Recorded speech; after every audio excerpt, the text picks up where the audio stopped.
नमस्कार, आदाब, बहुत-बहुत स्वागत आप सभी का। आप देख रहे हैं खास कार्यक्रम नज़र और नज़रिया। मैं हूँ आपके साथ बुशरा खानम फहद। दिल्ली चुनाव का प्रचार अपने पूरे शबाब पर है। आरोप-प्रत्यारोप, वार, ये सब कुछ देखने के लिए मिल रहा है। ऐसे में सवाल लगातार ये उठाए जा रहे हैं, खासतौर पर मीडिया के एक धड़े की तरफ से, कि आखिर राहुल गांधी इस पूरे चुनावी प्रचार से कहाँ गायब हैं? आखिर प्रियंका गांधी इस पूरे चुनावी प्रचार से कहाँ गायब हैं? मल्लिकार्जुन खड़गे कहाँ हैं? लेकिन सबसे ज्यादा सवाल किसी एक चेहरे को लेकर पूछा जा रहा है, तो वो है राहुल गांधी।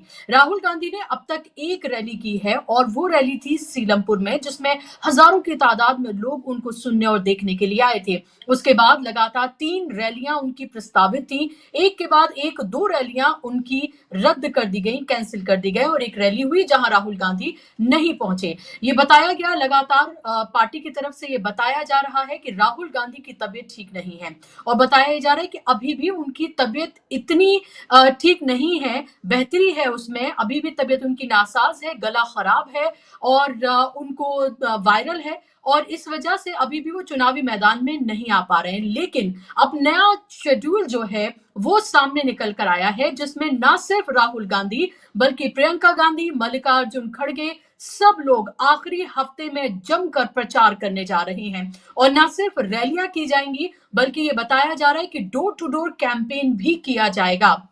और इसमें आखिरी ये जो पूरा हफ्ता है, इस पूरे हफ्ते में पूरी जान लगा दी जाएगी और जान लगाकर जो दिल्ली का ये चुनाव है उसमें राहुल गांधी, प्रियंका गांधी और मल्लिकार्जुन खड़गे चुनावी प्रचार में, चुनावी मैदान में उतरने जा रहे हैं।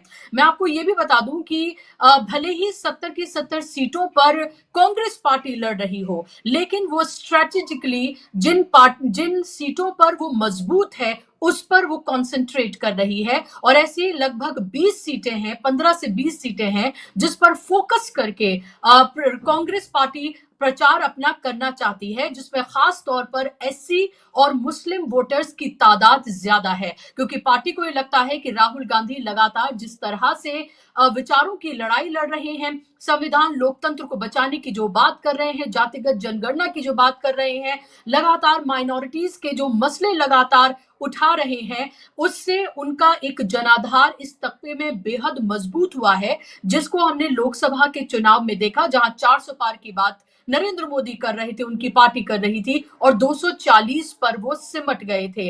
लगातार मीडिया का प्रेशर कांग्रेस पर तो नजर आता है, सवाल पूछे जाते हैं कि भाई राहुल गांधी कहां है, प्रियंका गांधी कहां है, लेकिन यही सवाल भारतीय जनता पार्टी से नहीं पूछा जाता है। अगर आप देखें तो आज पहली बार अमित शाह चुनावी मैदान में आए हैं और वो भी कोई उन्होंने रैली उस तरह से किसी चुनावी क्षेत्र में जाकर किसी के लिए वोट मांगकर नहीं की है, बल्कि संकल्प पत्र का तीसरा हिस्सा आज उन्होंने लॉन्च किया है।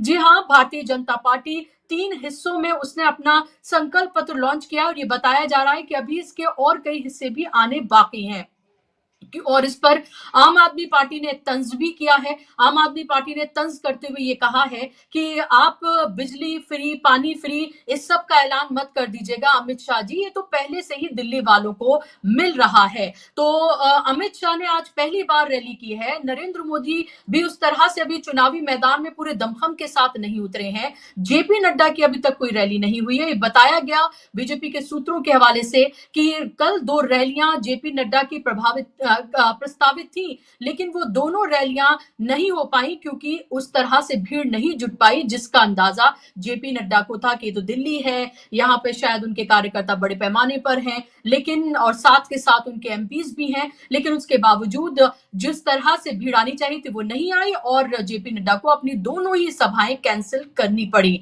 तो जो सवाल मीडिया का एक धड़ा कांग्रेस के नेतृत्व से पूछता है, वही मीडिया का एक धड़ा जो है वो सवाल राहुल गांधी, प्रियंका गांधी, वही सवाल जो है वो बीजेपी से पूछता हुआ नजर नहीं आता है।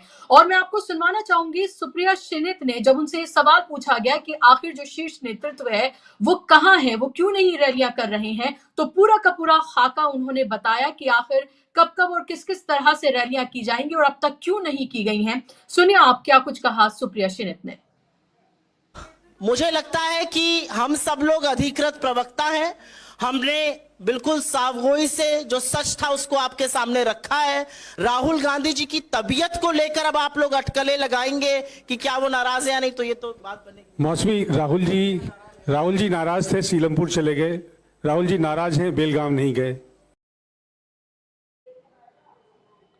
तो आपने ये सुना यहाँ पर, ये थोड़ी अधूरी बाइट है, मैं पूरी बाइट मैं कोशिश करूंगी कि आपको सुनवा सकूं कार्यक्रम के अगले हिस्से में, जहां पर सुप्रिया शिनित ने सीधे तौर पर बताया कि जल्द ही जो नेतृत्व है वो जमीन पर उतरेंगे और ना सिर्फ रैलियां होंगी बल्कि डोर टू डोर कैंपेन भी की जाएगी। इसके अलावा आप ये देखिए कि जो राज्य के बड़े चेहरे हैं, चाहे आप सचिन पायलट की बात करें या दूसरे बड़े चेहरों की आप बात करें, वो लगातार चुनावी मैदान में उतरे हैं, वो लगातार प्रचार कर रहे हैं। जो राज्यों के अलग अलग कांग्रेस के जो बड़े चेहरे हैं, इसके अलावा जो राज्य की दिल्ली की जो इकाई है वो लगातार हर रोज एक नहीं बल्कि कई कई प्रेस कॉन्फ्रेंसेस उनके जरिए की जाती हैं और सीधे तौर पर ना सिर्फ अरविंद केजरीवाल, उनकी सरकार पर प्रहार किया जाता है, उन्हें कटघरे में खड़ा किया जाता है। उसके अलावा वो कांग्रेस पार्टी अगर सत्ता में आएगी तो क्या कुछ किया जाएगा, उस सब के बारे में बताते हैं और 15 साल का जो शीला दीक्षित का कार्यकाल रहा उसके बारे में भी वो मजबूती से अपनी बात को रखते हुए नजर आ रहे हैं। इस बात में कोई दो राय नहीं है कि कांग्रेस पार्टी, ये मुकाबला त्रिकोणीय है, लेकिन इस बात में भी कोई दो राय नहीं है कि कांग्रेस पार्टी सरकार बनाने की स्थिति में दिल्ली में नहीं है, ये उसको भी मालूम है। वो अपने अस्तित्व की लड़ाई लड़ रही है। जो 15 साल शीला दीक्षित का कामकाज रहा उस पर वो वोट मांग रही है। जो दिल्ली कभी उसकी हुआ करती थी, जो उससे छीन ली गई, उसको एक तरह से रिक्लेम कर रही है कांग्रेस पार्टी। उसका पूरा का पूरा जो एक तरह से फोकस है वो 15 से 20 सीटों पर है। जो अपना वोटिंग परसेंटेज है उसको बढ़ाने का है ताकि पार्टी में संगठन को मजबूत किया जा सके, संगठन को खड़ा किया जा सके और जिन जिन पॉकेट्स में वो मजबूत है वहां अपने आप को एक तरह से वो रिक्लेम करे। यही आपने देखा होगा कि राहुल गांधी ने सीलमपुर में रैली की। इसके बाद वो पूर्वांचल वोटर्स को प्रभावित करने के लिए वो गए और दही चूड़ा उन्होंने मकर संक्रांति के मौके पर खाया और पूर्वांचली वोटर्स को कहीं ना कहीं अपनी तरफ राग़िब करने की उनकी पूरी की पूरी कोशिश नजर आई। वहीं आज जब अमित शाह ने संकल्प पत्र जब अपना तीसरा हिस्सा जो लॉन्च किया, उस वक्त उन्होंने कहा कि हम दूसरी पार्टियों की तरह नहीं है, हम दरअसल जो कहते हैं वो करके दिखाते हैं। अब लोग ऐसे में सवाल पूछ सकते हैं कि भाई किसानों की एमएसपी का क्या हुआ, वो जो 15 लाख का आपने वादा किया था उसका क्या हुआ, पूछ सकते हैं 2 करोड़ नौकरियां जो हर साल देने की बात कही थी उसका क्या हुआ, ये तमाम सवाल पूछे जा सकते हैं। दरअसल भारतीय जनता पार्टी की मुश्किल ये है कि 26 साल का उसका सूखा है दिल्ली में और वो बेचैन बेकरार है दिल्ली में वापसी के लिए, क्योंकि दिल्ली में बैठकर जहां वो देश चला रहे हैं उसी वही दिल्ली उनको बार बार नकार रही है, पिछले 26 साल से नकार रही है। 2014 में आप ये देखिए सरकार बनी, 19 में सरकार बनी, लेकिन लगातार दिल्ली में उनको नकारा जा रहा है। भले ही उनके सांसद चुन के आते हों, लेकिन दिल्ली के राज्य की सत्ता जो है वो उनको नहीं दी जाती है। हालांकि वो एलजी के जरिए यहाँ पर जितने भी व्यवधान डालना चाहें वो सब कुछ करते हैं, लेकिन तमाम हथकंडे नाकाम रहते हैं। बीच में ऐसा लगा था कि शायद भारतीय जनता पार्टी कुछ यहाँ पर मजबूत होती हुई नजर आ रही है, लेकिन जाहिर सी बात है कि अरविंद केजरीवाल जिस तरह से वार करते हैं और जिस तरह की उनकी पूरी स्ट्रेटजी रहती है, और जो बीजेपी की तरह और उन्हीं की तरह बनकर जिस तरह से लड़ते हैं, ऐसे में बीजेपी की मुश्किल या आम आदमी पार्टी के सामने खड़ा रहना बीजेपी की एक मुश्किल जरूर नजर आ रही है। यही वजह है कि आप ये देखिए कि अभी तक उस तरह का जो चुनावी प्रचार शीर्ष नेतृत्व का होना चाहिए था, चाहे वो जेपी नड्डा हो या फिर नरेंद्र मोदी हो, अमित शाह हो, वो सब अभी नजर नहीं आ रहा है। और वहीं कांग्रेस पार्टी की तरफ से जो लग रहा था कि ये बार बार ये इल्जाम लगाया गया, बीजेपी की तरफ से भी ये कहा गया कि कहीं ना कहीं आम आदमी पार्टी के साथ मिलकर वो चुनाव लड़ रहे हैं और उस तरह से चुनावी मैदान में नहीं है, भाग खड़े हुए हैं। वहीं आम आदमी पार्टी दूसरी तरह का इल्जाम लगा रही है कि कांग्रेस पार्टी बीजेपी के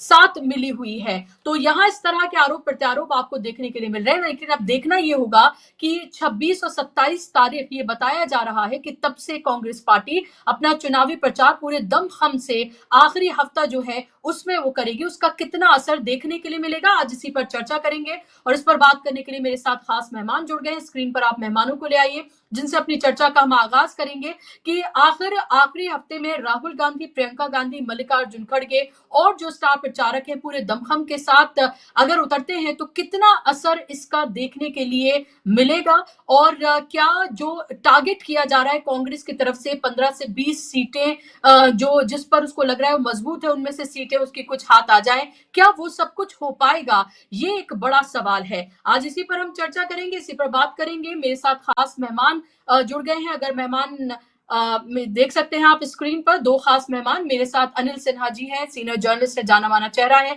अनिल जी बहुत स्वागत आपका कार्यक्रम में। मेरे साथ राहुल लाल जी हैं, सीनियर जर्नलिस्ट हैं। राहुल लाल जी बहुत बहुत स्वागत आपका कार्यक्रम में। अनिल सिन्हा जी, शुरुआत में आपसे करना चाहूं, लगातार ये सवाल पूछा जा रहा था कि आखिर कांग्रेस पार्टी कहाँ है।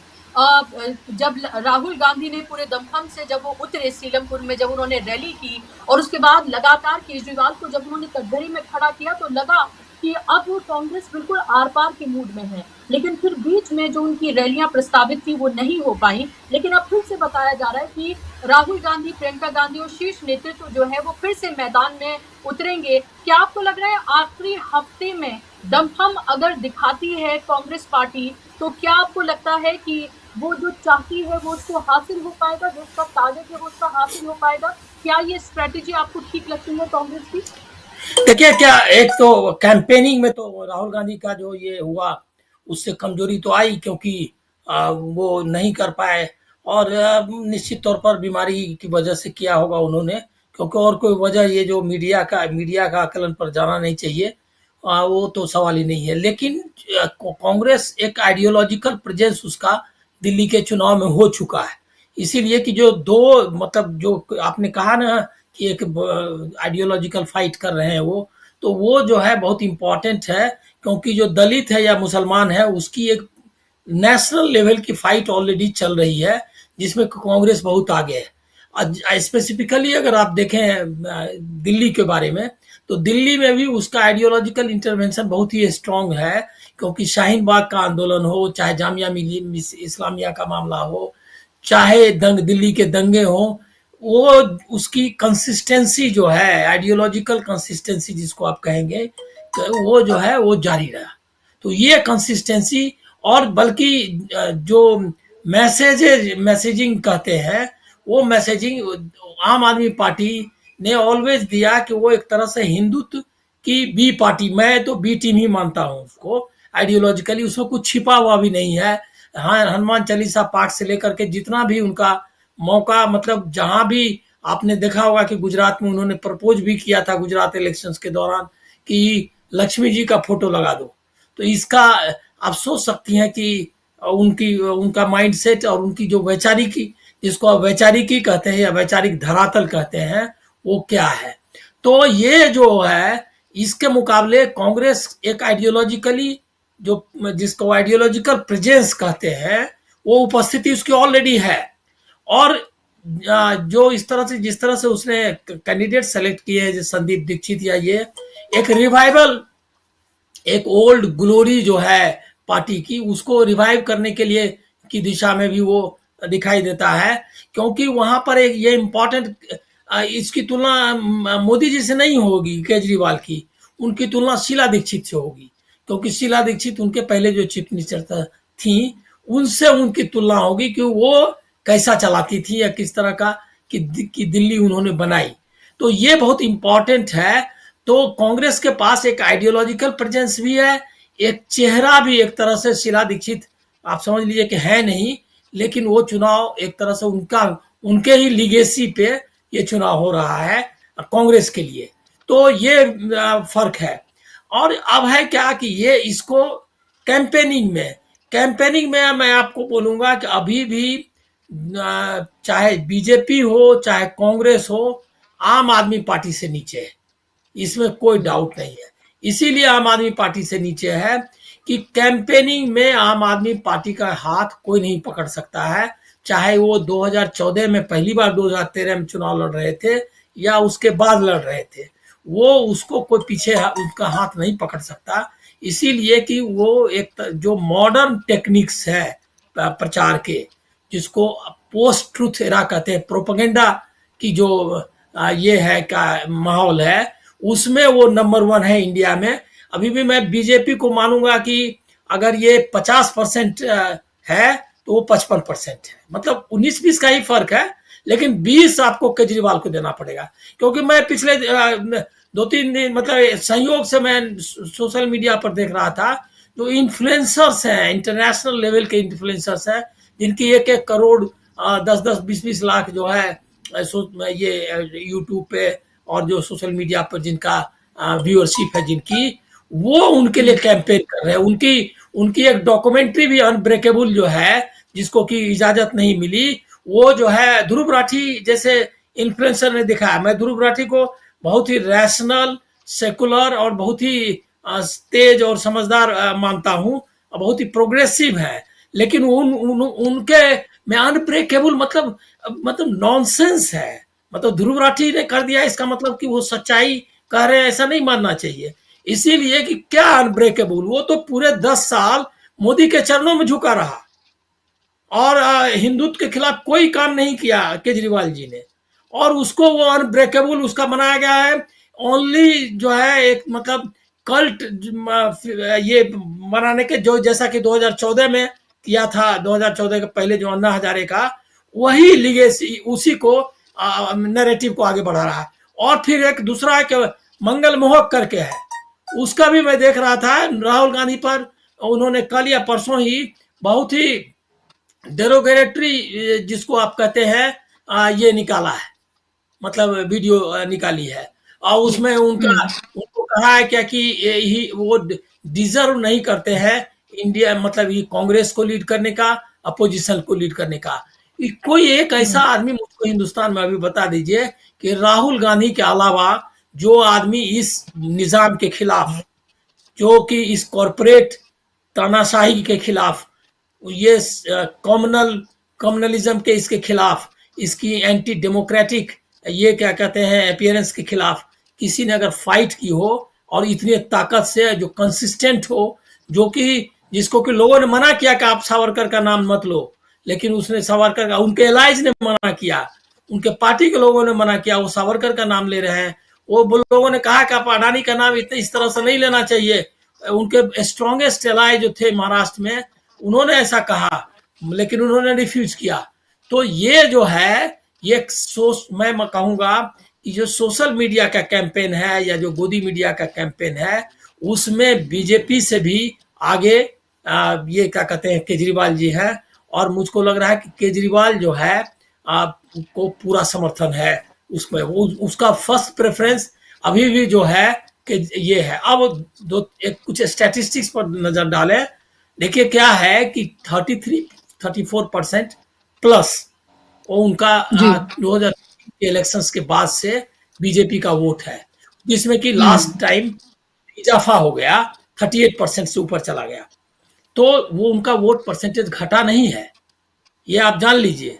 उनका वोट जो है वोटिंग परसेंटेज वो इंटैक्ट है। वोटिंग परसेंटेज किसका लिया है केजरीवाल ने?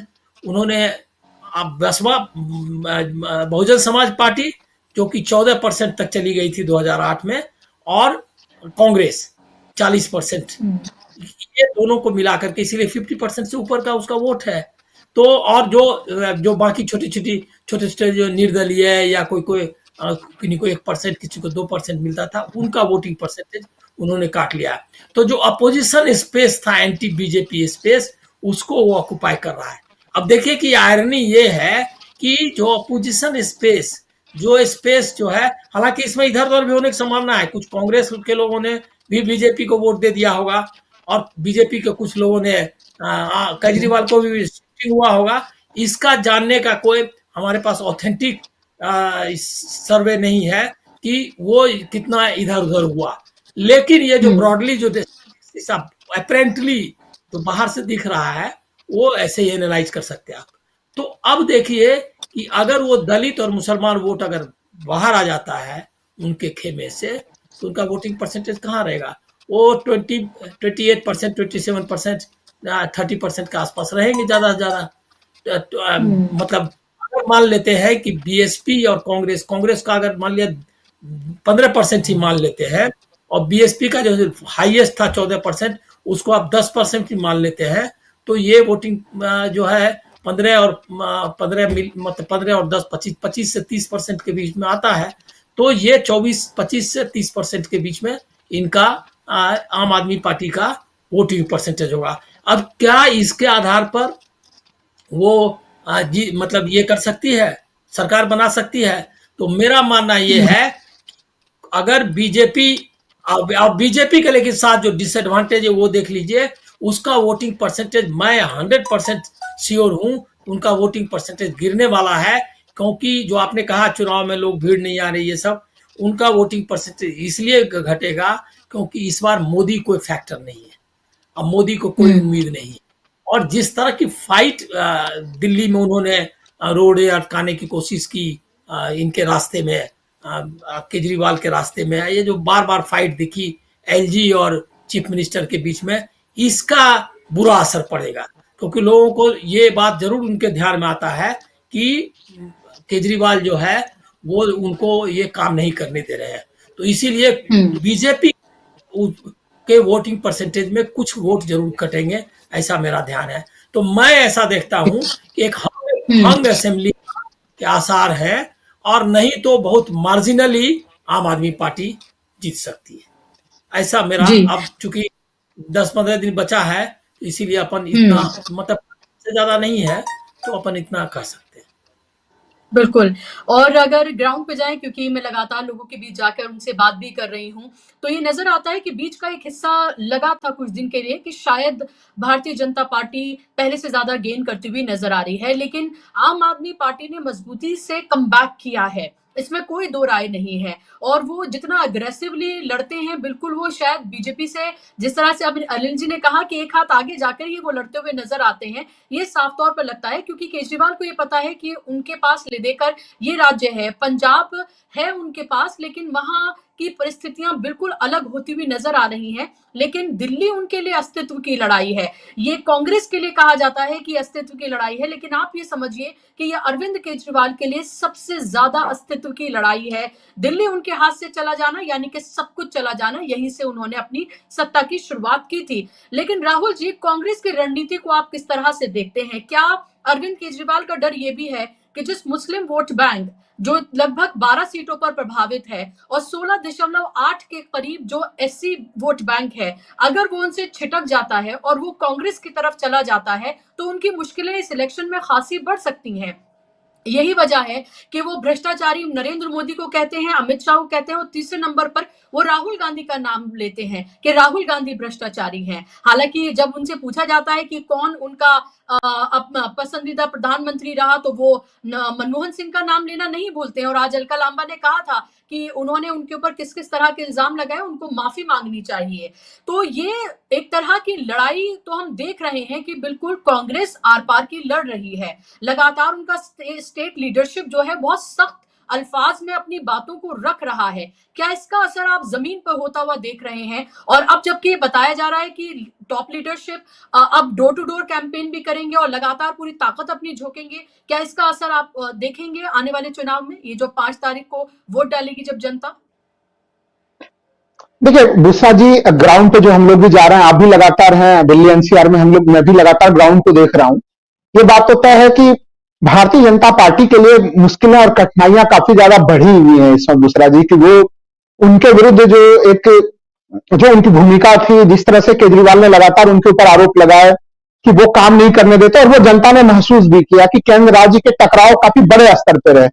और वो केवल दिल्ली के स्तर पर नहीं दिखा बुस्रा जी, वो हम लोग अगर आप देखें पंजाब हो या अलग अलग जहां पर भी विरोधी सरकारें हैं, एक तरह से बजट के लिए भी या फिर अन्य मामलों को लेकर भी अगर सेशन बुलाना, विधानसभा का सेशन, तो वो मामले भी सुप्रीम कोर्ट तक पहुंचे। तो ये चीजें भी दिल्ली के जनता के समक्ष है।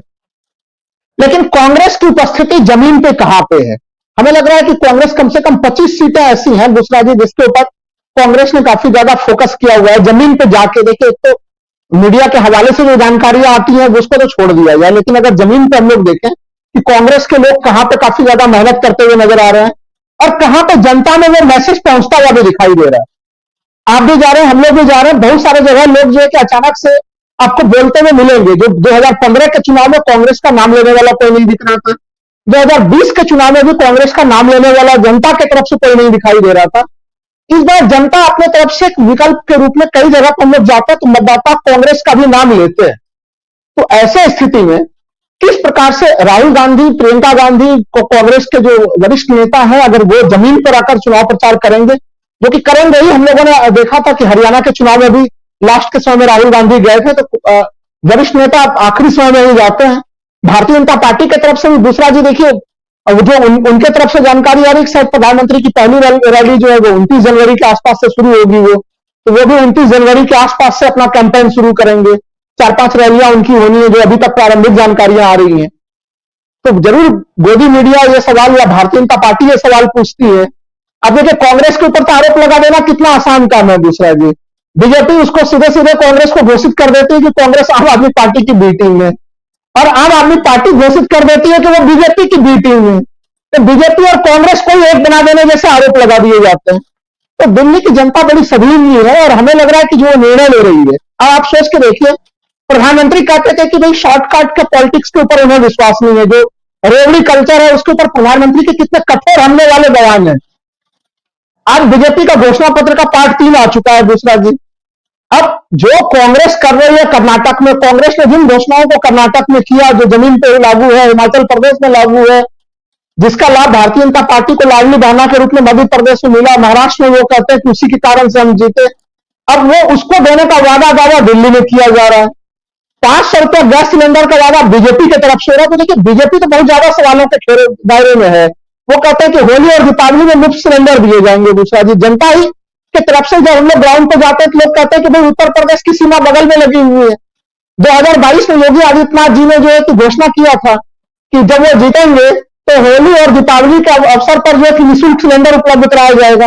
अब तक उत्तर प्रदेश वासियों को वो सौगात मिल नहीं पाई है। तो बीजेपी के साथ तो ये चीजें कि जब वो फ्रीबीज के ऊपर जाती है तो फिर वो ज्यादा ही घिर जा रही है, क्योंकि उसके ऊपर उन्होंने काफी कठोर स्टैंड लिया हुआ था।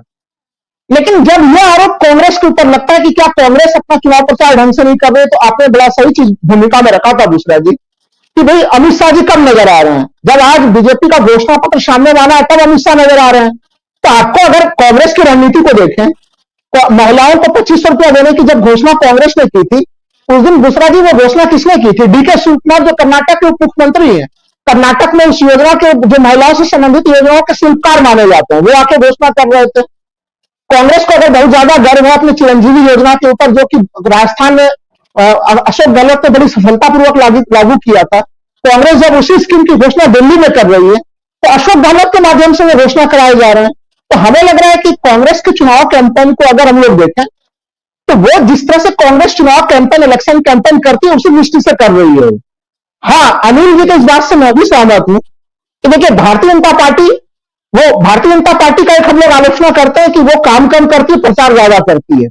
और इस रणनीति को लेने में कि चुनाव प्रचार कैसे हो, उसका कैंपेन कैसे हो, हम लोगों ने पराली के मामले में भी देखा है दूसरा जी कि पराली का बजट कितने का था पंजाब को लेकर, लेकिन उसके प्रचार को लेकर आम आदमी पार्टी ने जो बजट था उससे कई सौ गुना ज्यादा जो है तो उसके प्रचार के ऊपर खर्च किया था, और वो दिल्ली में हम लोगों को नजर भी आ रहा है। तो इसलिए अगर इलेक्शन कैंपेन का मामला है तो दिल्ली में इलेक्शन कैंपेन नंबर 1 पे वो आम आदमी पार्टी का है, वो बीजेपी से ऊपर ही है इलेक्शन कैंपेन के ऊपर। उसके बाद फिर बीजेपी है, और फिर कांग्रेस अपने ढंग से, कांग्रेस जिस शैली में चुनाव प्रचार करती है उसी रूप में कर रही है। लेकिन राहुल गांधी के प्रति एक विश्वसनीयता की स्थिति बनी है दूसरा जी, जब से उन्होंने भारत जोड़ो यात्रा या न्याय यात्रा, तमाम यात्राएं उन्होंने की है। लोग अब ये बात जानते हैं कि वो कई बार, चाहे वो गठबंधन की राजनीति हो, दलीय राजनीति हो, उन सब से ऊपर उठकर वो जनता के भलाई के लिए मामले उठाते हैं। दिल्ली के जनता को, विशेषकर अगर अल्पसंख्यक समूह की मैं बात करूं, उनके बीच में एक टीस है दूसरा जी कि 2020 में कितने % बहुमत से आम आदमी पार्टी जीती, और चुनाव के जस्ट बाद दिल्ली में जो दंगे हुए, ठीक है, वो दिल्ली में मल्टीपल एजेंसीज काम करती हैं दूसरा जी, लेकिन उन दंगों के बाद एक दिल्ली सरकार की जो भूमिका होनी चाहिए, जो मरहम लगाने की भूमिका होनी चाहिए, वो कहीं न कहीं केजरीवाल काफी बड़े सहने रूप में कर रहे थे। वो उनको लग रहा था कि कहीं उनकी हिंदुत्व की छवि जो है वो धूमिल ना हो जाए, कि वो एक आरोप ठप्पा उनके ऊपर अभी भी लगा हुआ। और वो हम लोगों ने देखा कि जब दिल्ली में एमसीडी के इलेक्शन हुआ तो कई सारे जगह पे कांग्रेस उस ताकत से चुनाव लड़ भी नहीं रही थी, लेकिन फिर भी लोगों ने कांग्रेस को उससे ज्यादा जो है कि चुना। तो इसलिए इन चुनावों में भी मुझे दिख रहा है कई हिस्सों में कि कांग्रेस अगर अच्छा खासा ढंग से राहुल गांधी, प्रियंका, मल्लिकार्जुन खड़गे वगैरह जमीन पे आते हैं तो कई हिस्से में कांग्रेस को लोग जो है कि कांग्रेस के पुनर्जागरण के लिए एक बेहतर मौका है, क्योंकि बीजेपी और कांग्रेस के बीच में कई जगह पे जनता को ऐसा दिख रहा है, विशेषकर अल्पसंख्यक समूह के लोग हों, दलित समूह के लोग हों, कि उनके साथ एक न्याय की स्थिति जो कांग्रेस कर पाती है वो ये दोनों पार्टियां नहीं कर पाती।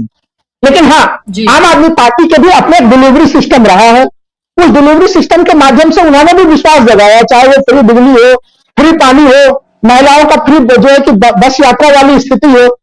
लेकिन बीजेपी पे विश्वास किस आधार पर करे? वो जहां झुग्गी वहां मकान, वो कब का बीजेपी का आदिम काल का पुराना दिया हुआ वो नारा था, वो नारा अब तक लोगों ने सफल होते हुए नहीं देखा कि केंद्र में सरकार में है, उनके 7-7 सांसद लगातार जीतते हुए आए, लेकिन उन 7 सांसदों की जिम्मेदारी कभी तय की गई? उनकी जिम्मेदारी तो कभी तय होते हुए नहीं देखी कि वो दिल्ली के विकास के लिए वो क्या कर रहे हैं, वो उस चीजों को घटाने के लिए क्या कर रहे हैं। तो इसलिए यहाँ पे जो पूरा चुनाव का मामला है, ये चुनाव एक अलग किस्म का चुनाव है, जैसे चाहे 15 का चुनाव हो या 20 का चुनाव हो। भारतीय जनता पार्टी के लिए स्थितियां काफी कठिन है। परवेश वर्मा के प्रकरण से उनकी छवि काफी खराब भी हुई है दूसरा जी, तो वो उनकी छवि खराब हो रही है। आम आदमी पार्टी कहीं कहीं बढ़त में है, लेकिन कांग्रेस भी अब पुराने स्थिति में नहीं है यहाँ पे। और हमें लग रहा है कि कांग्रेस के रणनीति को लेकर जो सवाल खड़े हो रहे हैं, वो जरूर लोग सवाल खड़े करने वाले खड़े कर रहे हैं, लेकिन राहुल गांधी को बीमारी का बहाना बना के वो चुनाव प्रचार से दूर रहेंगे। जो लोग भी राहुल गांधी को नजदीक से जान रहे हैं, वो कोई भी इस तथ्य को और इस प्रकार के तर्क को मानने के लिए भी दूसरा भी कोई सहमत होने के लिए तैयार नहीं है। दिल्ली में हम लोग देख रहे हैं, जी इसलिए कांग्रेस की मजबूती हम लोगों को 15 और 20 के तुलना में ज्यादा देखते हुए दूसरा जी ये चीजें दिख भी रही है जमीन पे, और एमसीडी चुनाव में उसके लक्षण दिखने शुरू भी हो गए। जी बिल्कुल। और ये भी देखा जाए कि अगर ऐसा होता कि राहुल गांधी को चुनावी मैदान में नहीं उतरना होता, या फिर इंडिया गठबंधन का किसी तरीके से उनके ऊपर उस तरह से प्रेशर होता, तो शायद वो सीलमपुर की वो रैली भी नहीं करते। और वो रैली उन्होंने की, और वहां पर सबको इंतजार था कि क्या वो सीधे तौर पर केजरीवाल पर कोई हमला करेंगे या फिर भारतीय जनता पार्टी को ही सिर्फ कटघरे में खड़ा करेंगे। लेकिन उन्होंने भारतीय जनता पार्टी और केजरीवाल दोनों को ही कटघरे में खड़ा किया, और उनकी उसके बाद ट्वीट भी उनकी तरफ से किया गया। लगातार कांग्रेस की तरफ से भी हमला किया जा रहा है, क्योंकि जाहिर सी बात है 11 साल से सत्ता में अरविंद केजरीवाल है, उनकी पार्टी है, और 15 साल शीला दीक्षित की सरकार रही, और वो उसको सत्ता से हटाकर भ्रष्टाचार के बड़े बड़े आरोप लगाकर अरविंद केजरीवाल ने सत्ता हासिल की थी। जो एक टीस है वो कहीं ना कहीं कांग्रेस के मन में है। और वो आप संदीप दीक्षित जब बात करते हैं, क्योंकि उनकी माताजी जो है यानी कि शीला दीक्षित, उनके ऊपर जिस तरह के इल्जाम लगाए गए, तो वो चीज जो है उनकी बातों में साफ तौर पर दिखती है। अलका लांबा हो, क्योंकि अलका लांबा आम आदमी पार्टी में थी, फिर कांग्रेस में आई, तो जाहिर सी बात है वो तमाम चीजें, वो तेज जो है उनकी बातों में नजर आता है। और जो चाहे इमरान प्रतापगढ़ी हो या दूसरे बड़े चेहरे हो, स्टार प्रचारक हो, वो तो लगातार कैंपेन अलग अलग सीटों पर जाकर कर ही रहे हैं। कैंपेन तो हो रहा है, लेकिन सवाल बार बार ये पूछा जा रहा है कि राहुल गांधी और प्रियंका गांधी कहां हैं। तो अब ऐसे में अगर किसी शख्स की तबीयत खराब है, तो वो बेलगावी भी नहीं गए, जो कांग्रेस की तरफ से कहा गया कि अगर दिल्ली में नहीं है तो कहीं और भी नहीं एक्टिव है। तो इसका मतलब है कि राहुल गांधी की जल्द वापसी जो है वो चुनावी प्रचार में होने जा रही है।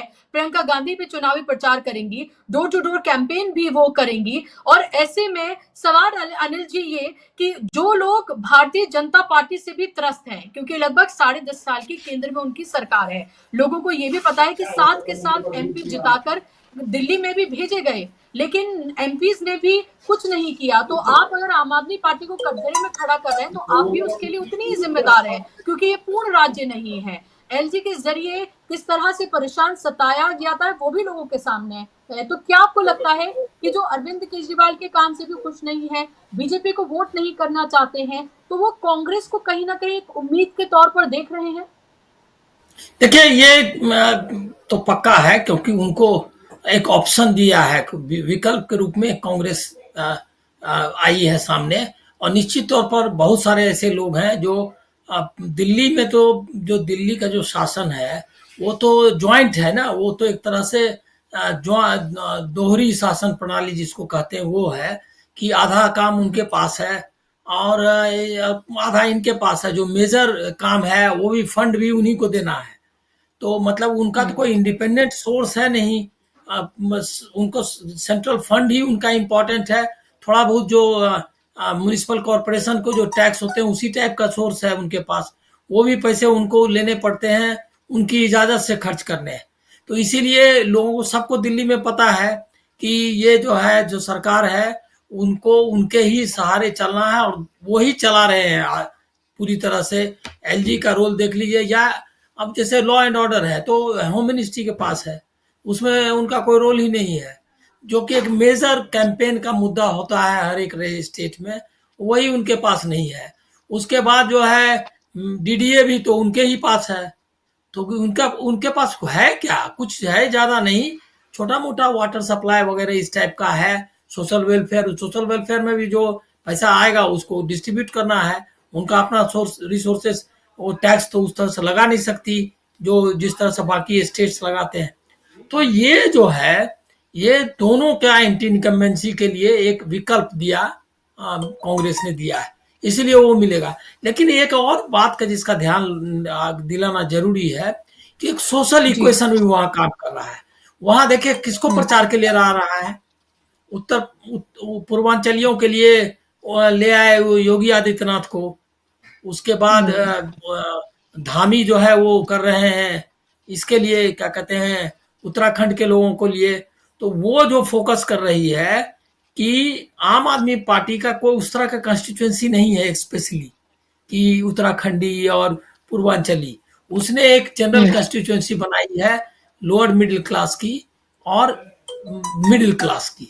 अपर मिडिल क्लास तो हमको लग रहा है जो 38% है वोट, वो उन्हीं लोगों का वोट है, क्या कहते हैं, बीजेपी को, जो कि अपर कास्ट अपर क्लास का जो लोग है उसका वोट है, और माइनस मुसलमान। तो वो जो उनकी कंस्टिट्यूएंसी है, वो कंस्टिट्यूएंसी है, आप ब्रॉडली कह सकते हैं कि एक क्लास ओरिएंटेड क्या कहते हैं डिवीजन है, लेकिन उसको वो सोशल डिवीजन में बदलना चाहती है ये बीजेपी, और उसने फोकस किया हुआ है उत्तराखंडी और वो जो है हिमाचली, मतलब जो भी उस पहाड़ी जो लोग हैं। इसलिए अनुराग ठाकुर बहुत एक्टिव है और ये चालू है, यहाँ से इन्होंने लाया। ये जो कांग्रेस कंसंट्रेट कर रही है, उनका ये भी रहा है, स्ट्रॉन्ग होल्ड भी रहा है पूर्वांचलियों में। महाबल मिश्रा आपको याद होगा, बहुत बड़े नेता थे उनके कांग्रेस के, जो बाद में मेरे ख्याल में बीजेपी में चले गए। तो वो जो है वो उसमें कन्हैया कुमार एक्टिव है। कोशिश चल रही है कि पूर्वांचल, उन्होंने कहा भी है, पप्पू यादव भी कैंपेन कर रहे हैं, पप्पू यादव बिहार का बहुत बिहारी बड़ी संख्या में है। तो अब ये जो ग्राउंड पे फाइट जो है सोशल मतलब रीजनल जो आइडेंटिटी है उसके आधार पर हो रही है।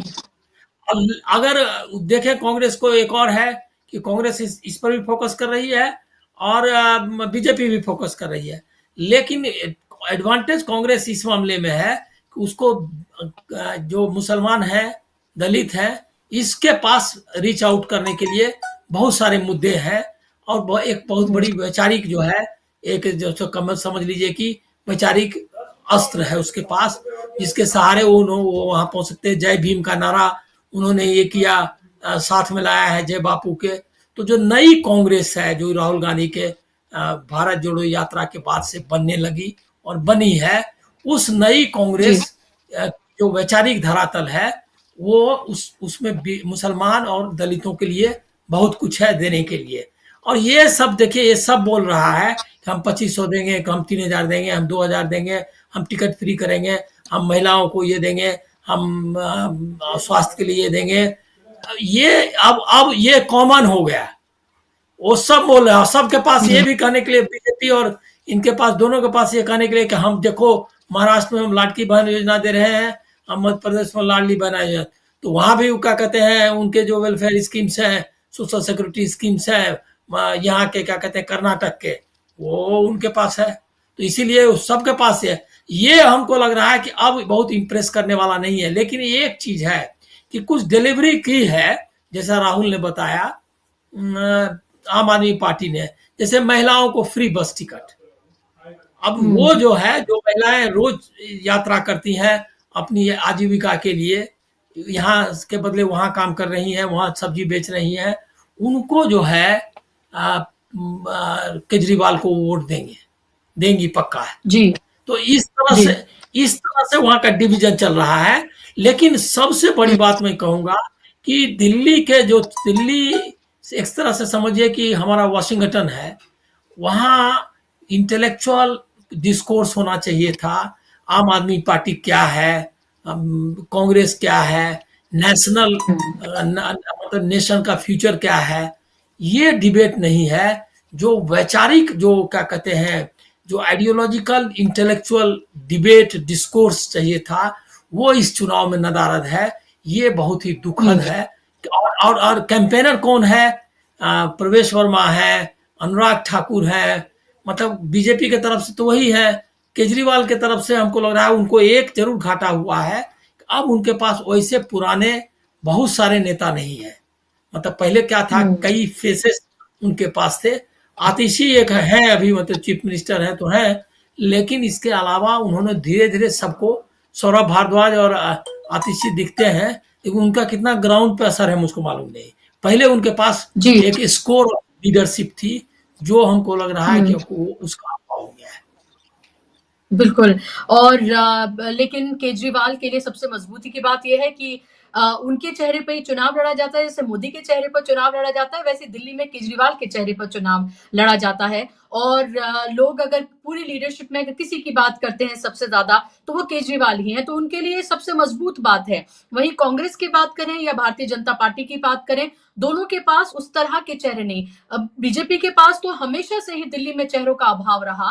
कांग्रेस के पास लंबे वक्त तक कई बड़े चेहरे, मजबूत चेहरे रहे। सबसे मजबूत चेहरा शीला दीक्षित थी, लेकिन उसके बाद जो उनके पास बीली की एक जो लीडरशिप तैयार करनी चाहिए थी, या संदीप दीक्षित ही उनके बेटे थे, अगर वो भी उस तरह से अपनी माँ की लेगेसी को लेकर आगे चलते तो कांग्रेस को बड़ा फायदा होता। लगा ऐसा कि 2013 के बाद कांग्रेस ने बिल्कुल सरेंडर कर दिया, और इसका पूरा का पूरा फायदा यहाँ पर अरविंद केजरीवाल को हुआ। उनको एक तरह से खुला मैदान मिला, जिसका फायदा उनको हुआ। लेकिन इस बार मुकाबला त्रिकोणीय है। इस बार अरविंद केजरीवाल को भी लग रहा है कि बाजी उनकी कहीं ना कहीं फंसी हुई है। यही वजह है कि हर रोज सुबह उठकर वो कोई ना कोई नई योजना का ऐलान कर देते हैं। अब उनके फेवर में ये बात भी जा रही है कि जिसको फ्री की रेवड़ियां बीजेपी कहती थी, अब उसको वो जन कल्याण योजना कहकर कह रही है कि जो काम हो रहे हैं वो चलते रहेंगे।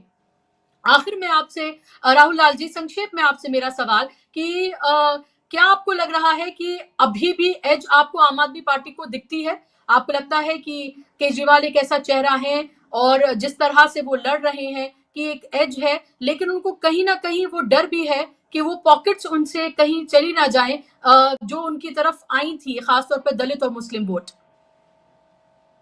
दूसरा जी देखिए, ये बात तो तय है कि अभी भी दिल्ली में चाहे वो बीजेपी हो या कांग्रेस हो, इस बात से मैं पूर्णतः सहमत हूं कि उनके पास स्टेट लीडरशिप में आम आदमी पार्टी, जैसे बीजेपी है, कहती है अपने आप को इतनी बड़ी लीडरशिप के, लेकिन वो खुद प्रधानमंत्री मोदी जी के चेहरे पर ही इस चुनाव में जा रही है, तो उनके पास ये चेहरे नहीं है।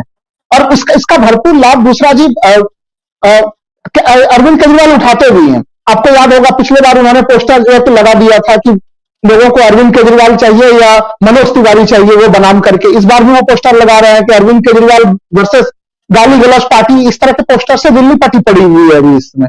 तो उन्हें पता है कि बीजेपी के पास उनके स्तर का कोई नेता नहीं है, और ये समस्या कांग्रेस के साथ भी है। तो इस जगह पे आम आदमी पार्टी बढ़त में है, और जो आम आदमी पार्टी का जो निचले स्तर के जो लोग हैं, समाज के वंचित तबके पे, कहीं कहीं वहां पे उनका एक प्रभाव है, और उस कारण से वो कहीं कहीं हम लोग को बढ़त में अभी भी दिखाई दे रहे हैं। लेकिन जो सबसे बड़ी चीज है, अगर आप पुराने दौर से अगर हम लोग देखें, भारतीय जनता पार्टी चाहे वो आगे पीछे जो भी दौर में देखें, कम से कम उनके 30 से 32% वोट शेयर मिश्रा जी जो है वो साहेब सिंह वर्मा के दौर से लेकर आज भी अगर हम लोग देखें तो वो सुरक्षित है। वो 38 तक, यानी वो उनकी पूरी यात्रा जो दिल्ली में देखते हैं वो 30 से 38% के आसपास पे दिखती है। हमें नहीं लग रहा कि 38% के वोट शेयर वाले हिस्से पे बीजेपी कहीं खड़ी हो सकेगी। वो कहीं कहीं वो हमें लग रहा है कि 31, 32, 33% के आसपास के दायरे में वो सिमटेगी। तो जो उनके वोटिंग, वो जो 5-6% वोट शेयर का जो नुकसान होगा, वो किधर जाने की संभावना है, मुझे एक तो उसके ऊपर नजर होगी। हमें लग रहा है कि वो हिस्सा कहीं कहीं कांग्रेस की तरफ जाने की संभावना दिख रही है। कांग्रेस पूरे दिल्ली के चुनाव पे, देखिए कांग्रेस ने अपने आप को फोकस किया 20 से 25 सीटों के आसपास, और वो अगर वहीं पे फोकस वो ज्यादा लगाए, पूरे दिल्ली में वो फोकस लगाएगी, फिर वो नुकसान में भी रह सकती है। तो हमें इस रणनीति पर अगर कांग्रेस लास्ट तक रहेगी दूसरा जी, तो कांग्रेस के स्थितियां यहाँ पे उनकी उपस्थिति और उनके वोट प्रतिशत दोनों में वृद्धि हो सकती है उसमें, और वो उस दृष्टि से जनता के बीच में एक रिस्पांस की स्थिति दिख रही है। लेकिन हाँ, अगर आम आदमी पार्टी में जो बेचैनी है वो बेचैनी इसीलिए है कि वो उनके लिए दिल्ली जरूर छोटा जगह है, केंद्रशासित प्रदेश है, लेकिन वो जान रहे हैं कि अगर वो दिल्ली में है तभी आम आदमी पार्टी का अस्तित्व है।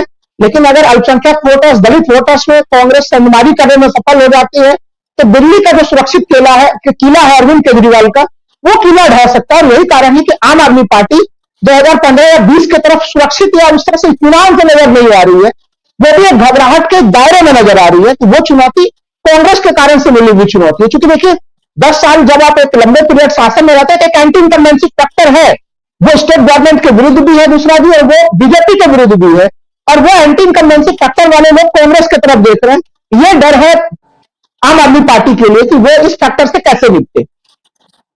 जी बिल्कुल। और अब ये देखना होगा कि चुनाव का बिल्कुल आखिरी हफ्ता हम कह सकते हैं कि एक तरह से बचा है। 5 तारीख को जनता कैद कर देगी ईवीएम में कि आखिर उसने किसकी किस्मत का फैसला किया है, और 8 तारीख को पता चल जाएगा कि दिल्ली की सत्ता पर कौन काबिज होने जा रहा है। लेकिन ये साफ है कि आम आदमी पार्टी एज में नजर आती है, लेकिन इस बार उसको चैलेंज बहुत मिल रहा है, और उसको ही पता है कि एंटी इनकम्बेंसी भी है और बहुत सारी ऐसी चीजें हैं जो उसने कहीं और उन वादों को पूरा करके नहीं दिखा पाई। लेकिन एक लाभार्थी वर्ग, जिसको लाभार्थी नहीं कहना चाहिए लेकिन यही शब्द का इस्तेमाल हो रहा है, वो उसने जो पैदा किया है वो जरूर उसके साथ है, और महिला वोटर जो है वो काफी उसके साथ है। जब आप निचले इलाकों में, झुग्गी झोपड़ियों में जाएं, आप ऑटो रिक्शे वालों से, इन सब से बात करें तो लगता है कि वो वोट बैंक अभी भी अरविंद केजरीवाल का इंटैक्ट है। लेकिन इस सब में बीजेपी और कांग्रेस कितनी सेंधमारी कर पाती है, खासतौर पर एससी वोटर, पूर्वांचली और मुस्लिम वोटर्स में कांग्रेस कितनी सेंधमारी कर पाती है, इसी से उसकी किस्मत का फैसला होगा। बहुत शुक्रिया अनिल जी आपका, और राहुल लाल जी आपका भी कार्यक्रम का हिस्सा बनने के लिए, समय देने के लिए बहुत धन्यवाद। आप तमाम दर्शकों का भी कार्यक्रम का हिस्सा बनने के लिए। आज के इस कार्यक्रम में बस इतना ही। नमस्कार।